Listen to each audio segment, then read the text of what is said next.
lagi di kontroversi pemirsa, ya memang ada perdebatan di aspek legalitasnya, tetapi bagi masyarakat yang lebih penting sebetulnya adalah apakah sebetulnya memang aturan atau rencana untuk memberlakukan kemasan rokok yang terstandarisasi atau banyak masyarakat yang mengetahuinya sebagai kemasan polos, seberapa penting dan mendesak sih rencana ini, Mas Tulus, kalau menurut dari Komnas Pengendalian Tembakau?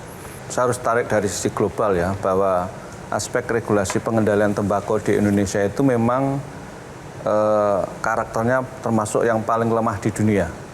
Ya, karena kita belum ratifikasi FCTC dan kemudian regulasi-regulasi yang ada di Indonesia juga belum mencerminkan aspek pengendalian yang hakiki. Nah, PP 28/2004 itu memang sebagian mengatur soal pengendalian yang agak diperkuat. Saya mengatakan agak diperkuat karena memang masih jauh di bawah standar. Ya. Nah, konteksnya kalau kemudian ada desain khusus terhadap kemasan rokok, tapi tadi sudah diklarifikasi, kita belum pada level rokok polos, masih ada standarisasi produk, ada merek, warna, dan seterusnya.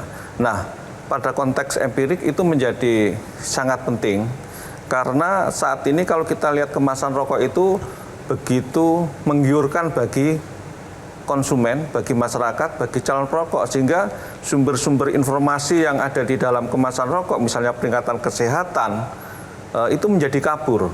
Ya.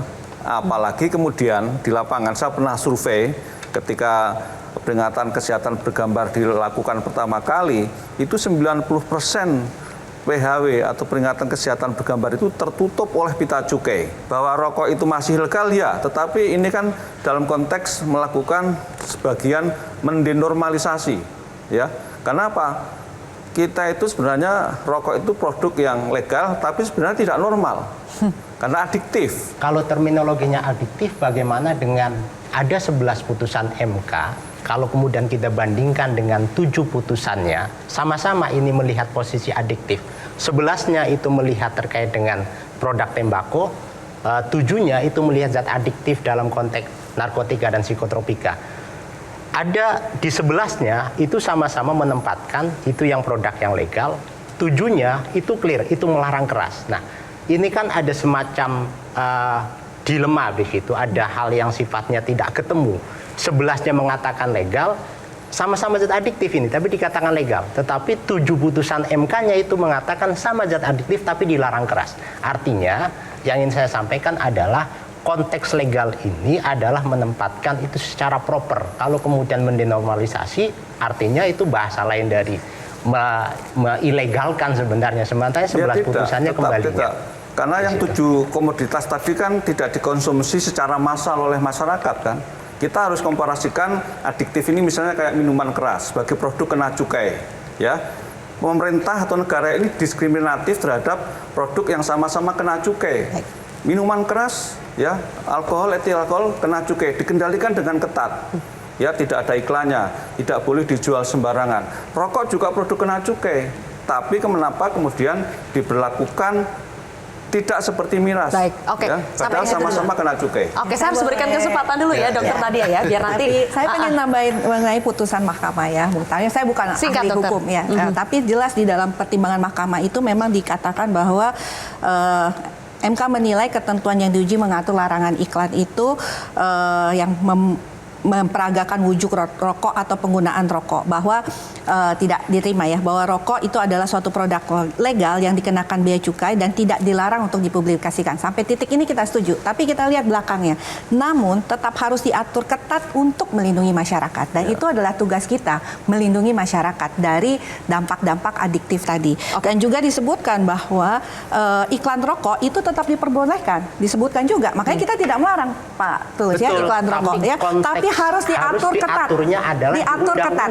Ya, diatur ketat untuk melindungi masyarakat. Betul. Dan undang-undang kita yang siapa yang mengaturnya ya itu, Mas Ali Persoalan. Ya, itu sudah ada diatur di aspek situ. Ya, di undang-undang sudah ada, undang-undang baru sudah menyebutkan. Makanya PP-nya turun. Ya, kita punya versi masing-masing ya. Di PP pun sebenarnya kan bukan perintah lanjutan dari Undang-Undang 17 2003, 2023 yang itu khusus terkait dengan iklan dan promosi rokok. Kembali ke putusan 81 2017 yang clear itu domainnya pembentuk undang-undang di situ. Baik. Kita coba bahas dari sisi ekonomi juga. Ini yang tidak kalah penting ya. Dari sisi ekonomi, di sini sudah ada Mas Tauhid.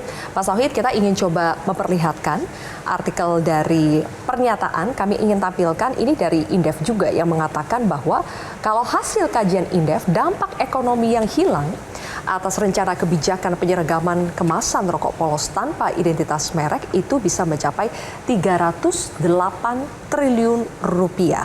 Dari sektor mana saja yang paling terdampak, Mas Tauhid? Ya, kalau kita lihat memang ini bukan hanya kemasan ya, tapi keseluruhan dari PP secara umum. Ini tentu saja ada beberapa sektor, misalnya rokok, tembakau olahan, tembakau, cengkeh, perdagangan, barang dari kertas, plus kertas dan percetakan, serta rantai nilai dari industri rokok yang cukup panjang. Ya, tentu saja memang dengan asumsi tadi ya, kalau kita lihat asumsinya ada penurunan, misalnya market share-nya turun 5, ada yang 20 dan sebagainya, itu yang kita simulasikan.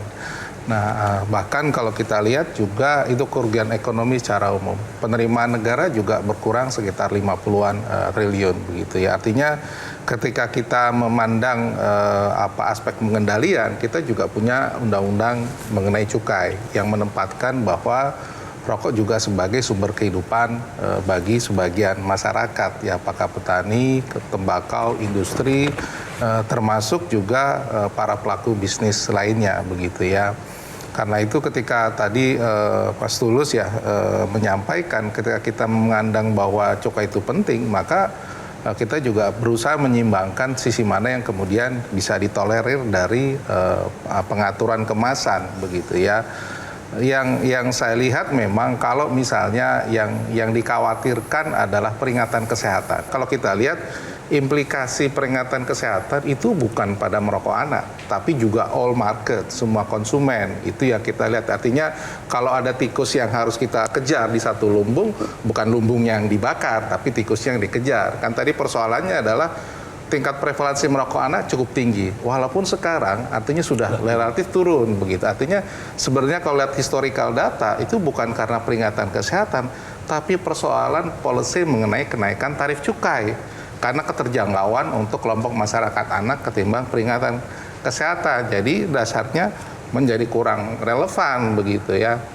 Ketika peringatan antara kesehatan dengan solusi maksudnya tidak match, pas. gitu. Jadi kalau misalnya memang prevalensi anaknya kita ingin turunkan, berarti kan soal edukasi, soal menjaga border bagaimana mereka tidak terpengaruh oleh penjualan di sekitar lokasi, termasuk misalnya adalah akses mereka, affordability mereka untuk membeli. Ini kan soal orang tua memberikan atau mencontohkan dan sebagainya begitu ya. Masalah harus dia menghadirkan solusi yang tepat, jangan sampai solusi yang dihadirkan justru bisa memberikan dampak negatif bagi aspek-aspek yang lain. Silakan Mas Tulus. Sebenarnya kalau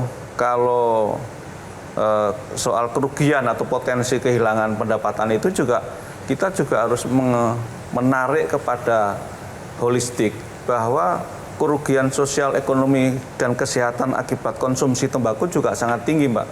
Kalau kita standar global, itu dari kajian di seluruh dunia, itu kerugian sosial, ekonomi, dan kesehatan dari konsumsi rokok di suatu negara, itu biasanya 5 kali lipat dibanding cukai yang diperoleh.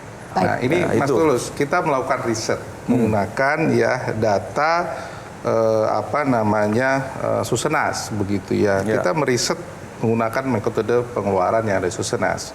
Biaya kesehatan yang di Kabupaten Rokok sekitar 34,1 triliun gitu. 2021 penerimaan negara dari cukai hampir sekitar 180-190. Jadi nggak bisa kondisi global sama dengan kita begitu ya. Ini yang kita juga melakukan riset soal itu. Artinya apa? Kalau kita lihat nggak bisa benchmark semua negara bisa aplikatif terhadap kita ya. Oke, Dokter Nadia, sejauh ini sebetulnya dari semua perdebatan ini kan akhirnya orang bertanya, memangnya sudah pasti kalau nanti rokoknya itu kemasannya distandarisasi itu bakal tercapai tujuan tadi untuk pengendalian tembakau, untuk aspek kesehatan, apakah memang sudah efektivitasnya sudah diukur tinggi? Ya, kembali lagi ya bahwa pengendalian tembakau itu kan ada fiskal dan non fiskal ya.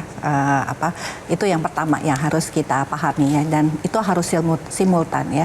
Jadi kalau kita bicara ada nggak sih pengaruh pada kemasan yang tidak standar atau kemasan yang menarik tadi terhadap anak-anak. Survei juga sudah mengatakan bahwa anak-anak itu atau usia di bawah 18 tahun itu tertarik ya karena bentuk dan kemasan rokoknya seperti itu. Jadi itu adalah salah satu juga, kita bisa lihat ada surveinya seperti itu angkanya. Yang kedua adalah memang sih mungkin tadi Pak Tauhid sampaikan ya bahwa kehilangan itu hanya ya 30 triliun ya. Tapi kalau menurut saya 30 triliun itu angka yang cukup besar. Apalagi kalau kemudian saat ini dengan posisi 68 juta perokok di Indonesia. Itu dan 30 triliun itu nampaknya hanya dari biaya BPJS Kesehatan. Ya. Karena BPJS Kesehatan itu angkanya, jadi BPJS Kesehatan itu mengkapitalisasi soal penyakit katastropik yang itu dipicu oleh pola hidup yang tidak sehat. Itu sekitar 37 triliun sendiri. Itu data real ya, bukan asumsi. Dibandingkan dengan penerimaan cukai tadi yang disebut oleh survei Mas BPS Tahir juga mengatakan kan kita nih masalahnya kan juga stunting ya Pak Tauhid ya. Tapi ternyata pengeluaran rumah tangga lebih besar untuk rokok. Kita juga butuh mendengarkan ini hitung-hitungan Gaprindo kalau dampak ekonomi dari kebijakan kemasan nanti, kemasan rokok yang terstandarisasi atau polos ini yang bakal dialami oleh industri rokok akan seperti apa. Tapi kita harus terlebih dahulu ya Pak Bedi ya. Kontroversi akan kembali sesaat lagi. Kita tidak bisa membedakan rokok yang satu dengan yang lain. Ya, sehingga ini akan menyuburkan juga rokok ilegal. Rokok ilegal inilah yang sebenarnya musuh kita bersama.